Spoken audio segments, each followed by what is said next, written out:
Driving a school bus is one of the most demanding jobs in public education. Not only do you have to drive the bus, you also have to manage the behavior of the students you are transporting.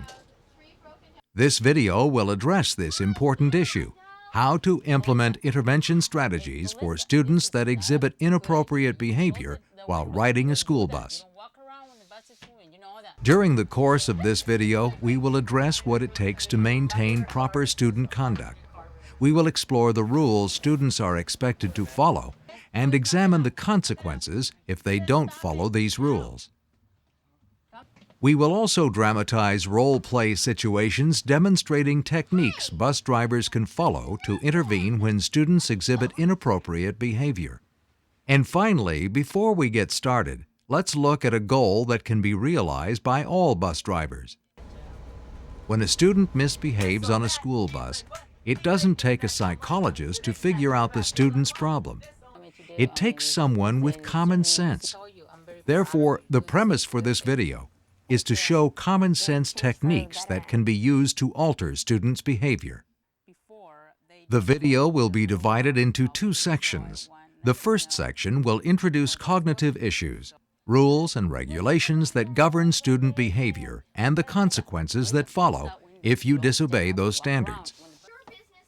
The second section will use role plays to demonstrate inappropriate student behavior. It will also show how to apply intervention techniques for these situations.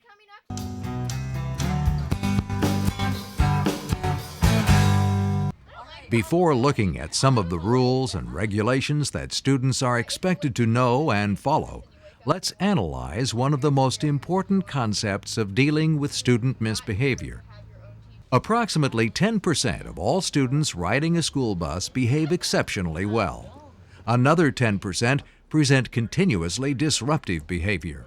The other 80% are normally well behaved. This is significant for a very good reason.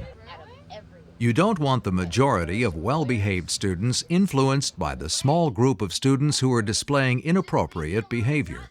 Therefore, one of the main tasks of your job is to make sure that the small percentage of students that are causing problems are held in check. This starts with identifying who they are and being acutely aware that when they step out of line, you must immediately discipline them. You will find that you can't really solve behavioral issues until you identify those who are causing the problem. So keep in mind that you aren't dealing with 40 students displaying inappropriate behavior. You're only dealing with a small but very significant group of students. Your success in getting these students to behave is crucial to a safe and well-run school bus. There is also another very significant point. Students who get suspended for inappropriate behavior may lose their educational opportunity. Some of these students may be disruptive, but keep in mind they too have an educational future. When they lose their riding privileges, their chances at an education may disappear.